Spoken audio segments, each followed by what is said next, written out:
Welcome to Empowered by Iron, the podcast for female strength athletes by female strength athletes.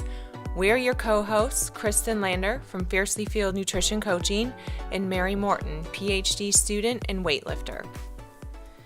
All right, guys, so today we're going to talk a little bit about how to use a setback, such as an injury or surgery, as a way to become a better athlete, rather than looking at it as something that's preventing you from doing the main training that you normally do.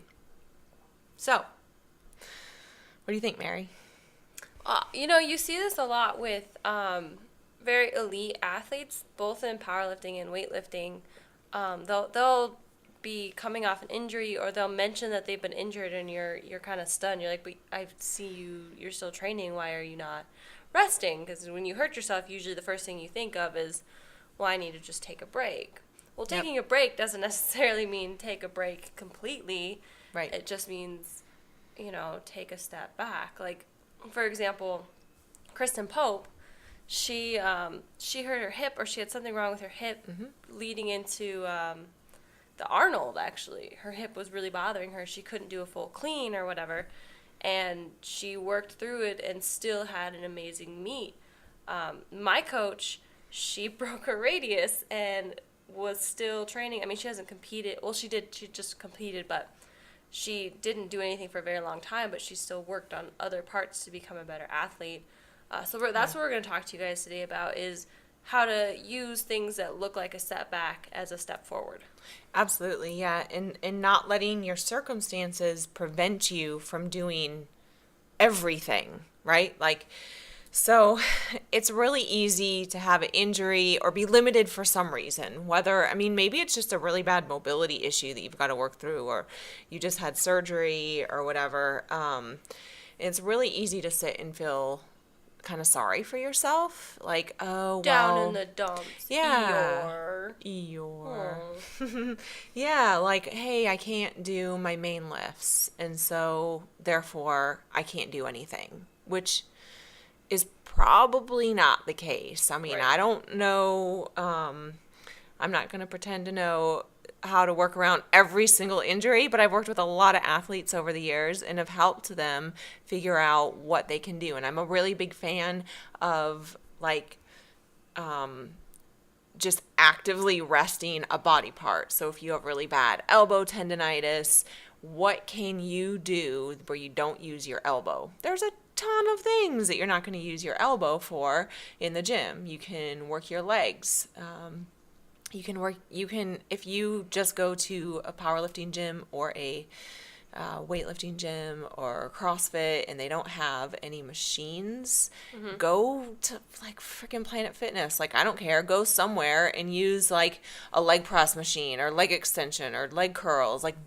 Find something that you can do. And I think that is going to make you a much better athlete, because you're going to work on things that you don't normally work on that are going to strengthen your body, and in any way that you can strengthen your body is a good thing. And you might find once you come back from this setback that you're a lot more well-rounded in terms of your strength, and you probably haven't lost as much strength as you would have if you just didn't do anything. Right. And yeah. I think also if there's a mental aspect to it. You could either take a mental win or a mental loss. Yeah. So the physical aspect, you may be limited in the fact that you couldn't do full range squats, you can't do everything, but in the mental sense, it's either a win or a loss. You can either wallow in self-pity and not go do anything at all and just sit at home and be a couch potato, or you can take the mental win and say, well, fuck that. I'm not going to let this hold me back from whatever, and I'm going to go do whatever the fuck I can. Yep. And show a little resilience. Yeah, even if it's not what you have programmed for the day or what your coach has programmed for you, go and so if you can't do your main programming, go and do something. Also talk to your coach and tell them that you're broken. So Right, that too, because that's what a coach is there for, is to help you around that stuff. And a good coach will be able to program around injuries. if you, the one thing I think is really difficult is if you have a back injury or an injury to your pelvis, those can sometimes be really challenging because everything you do, you have to stabilize your spine. If you have an injury to your spine, that can be really hard to work around. But even doing like the most remedial core work is going to be a challenge for you and will be good for you. So even if it feels like I'm not doing anything, go just do that. I remember coming back from my mastectomy surgeries and thinking like, do you remember at first all I was allowed to do was squats and bicep and tricep work? Well, technically you weren't even allowed to do squats. You were supposed to do leg press and you went rogue and you decided to do squats. I think he told me I could use the Smith machine and I was like, yeah, no, I'm going to do squats. Yeah, that was right. But, that's just because he doesn't really do, my surgeon doesn't, he's so adorable, but he doesn't really do a whole lot of squats. So he didn't really understand what muscle groups you activate for squats. Typically, not your chest all that much. Right.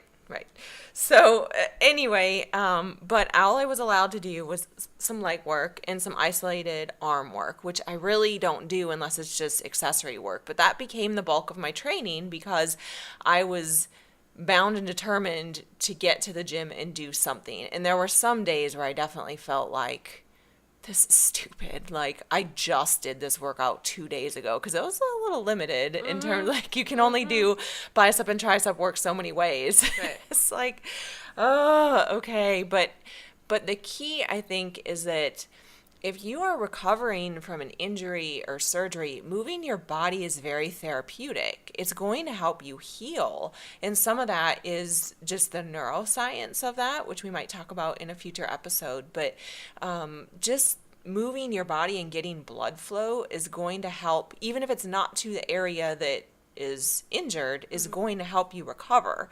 And it also is going to help you mentally. Right. If anything, it's a mental thing. You can be negative Nancy and sit at home and, like I said, wallow in self-pity, and that's just a slippery slope. You do that 1 or 2 days in a row, and before you know it, you haven't got off the couch in like 6 weeks. Right. Or you could just get yourself, and the hardest part about going to the gym is just going to the gym. Because once you're there, you're like, all right, well, fuck it, I'm here. Let me do something. Some work. I'll walk on the treadmill. Okay, well, maybe I'll go do some biceps, something. But, like, the hardest part is getting there, and that's where the mental win or mental loss comes in. Get yourself a win, go in. I understand there'll be days when there are losses. Like, there are days that, I mean, they're less and less now for me, especially because I've gone through this, but there's less days that I stay home when I know I should go to the gym, when I have to train, because I know how I feel afterwards. Yeah. I'm either going to sit at home and eat ice cream, or I'm going to get off my butt and go do something. And I know how I feel when I've eaten an entire pint of ice cream when I know I shouldn't have, and I know how I feel when I go to the gym and move around.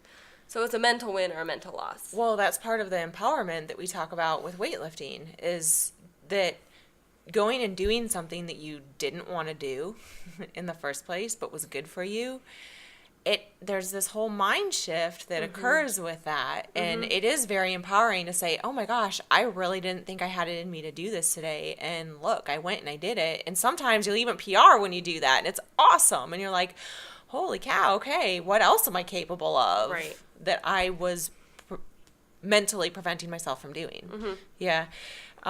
So you guys all know probably that I have had a bunch of surgeries, and so I'm 10 weeks past my second surgery right now, and I just competed in my first weightlifting meet. And how many surgeries did you have? I had 2. 2. Yeah, I had 2 surgeries. So I had one in March and one in May, and so I'm 10 weeks out right now from my last surgery, and I started training at, I think, the 3-week mark from my second one. Yeah. And that was the thing. Everyone's like, how did you do this? How did you come back so quickly? Well, first, let me tell you, my strength is not what it was, but that's not important right now because it'll come back. I mean, I'll get there. Right. But what did you squat yesterday? I don't know. What did I squat yesterday? Well, I did tempo squats. Right, but it was still a lot. I mean, you still had... No, it was only like 135 pounds. That's still quite a bit. Right. But yeah, I mean, Sure. It doesn't sound like very much to me, but that's because was like, I it was 60% of 85% of my old max. Okay, so it was not very much. But at any rate, the point is that I've been going to the gym and I've been doing whatever I can do. And I think what was huge for me was I sat down and I made this list of like, well, what are the things that I need to improve on in my weightlifting? Like surgery aside, what do I need to improve on? And I need to improve on mobility. I need to improve on my ability to stay over the bar longer in the clean and the snatch. And so I was able to identify a few things that really needed work. And then I was able to sit down and go, okay, what movements do I need to do to do those things? Because for a long time I am back with my coach now, but I was like, I can't even tell you what I didn't know what I was going to be able to do. So I wasn't about to have a coach help me remotely when I didn't even know what I could go to the gym and do. Right. So I just kind of went rogue and figured out every day. I just went in and was like, well, I need to work on this. I need to work on that. And one of the things is I'm really good at vertical pulling. So pull-ups. I can do a lot of pull-ups. I can do weighted pull-ups.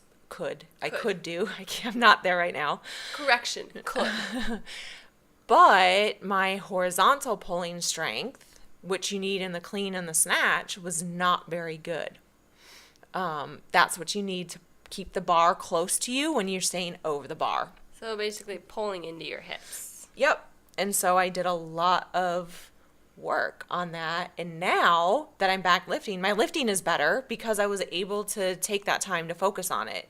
And it's probably one of those things that I should have been doing all along, but you get caught up in what is your everyday programming, and especially if you have a lot of programming, you have a lot of volume to get through. Sometimes it's hard to like stay the extra 30 minutes and do that extra work when you've already been there for 2 or 3 hours. But I think that the thing that people keep asking me, like, how did you do this? How did you come back? How are you competing so soon? Is that I was doing this stuff. I was finding every little thing that I could do and doing it, and not that, and I say this to you guys not as trying to say, oh, I'm the best and do like me, but I want to offer you an alternative to the other ways that I've done things, because I've been out for injury or things in the past unrelated. And you went the couch potato way? Went the couch potato way and felt sorry for myself, and that really didn't get me anywhere. What? So I think that doing it this way it worked for me, and maybe it'll work for you guys. So find something that you can do, and I think really look at how can you become a better athlete? How can you use this setback to make yourself a better athlete, mentally and physically? Right. Right? Because it's both have to be on point. You have to get to the gym, and then you have to do the things at the gym. So it's definitely a twofold thing. And right. This applies to more than just training. This applies to, you get a job, and let's say you then lost that job. You can wallow in self-pity, and probably I would for at least a couple days, because I take things hard.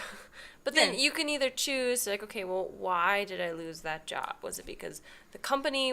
Did I go for the wrong company? Do I need to do better research? Like, what skill sets am I missing? Is that what I want to do? You can take turns in life, and you can turn them against you, or you can use them as tools. And that applies to training, that applies to relationships, that applies to everything. And it all comes back to physically doing something and mentally taking a win. Right. Well, I think that one of the things just in life, that in order to improve yourself in any area of life, you have to make yourself vulnerable to failure. You have to say, all right, I'm going to give this my all. And, you have to have confidence in yourself, but you also have to, you're making yourself vulnerable, and it's scary. It's scary to say. It was scary for me to say, I'm going in for these surgeries, and I'm going to come out, and I don't know if I'm going to be able to do this stuff, but I'm going to try. I am going to find out one way or the other, instead of just sitting at home and going, well, that's it. I mean, I'm probably not ever going to have the range of motion to lift the way that I want to lift anymore, so I'm just done. I'm done being a weightlifter. You know, that was How depressing. right. It was like, well, maybe I'm gonna if I figure out in the gym that I can't do this, it's gonna suck and I'm gonna be devastated. But what if I can do it? And you wasted however many weeks not moving towards your goal. That's the worst part, is to look back and be like, man, if I only had done X, Y, and Z when I thought about doing it, look how much further I'd be. Yeah. So I think we have to go on, like, despite our limitations, and find ways to work around them in every aspect of our life. Work through them. Right. Like, if it's a limitation, make it a strength. Right.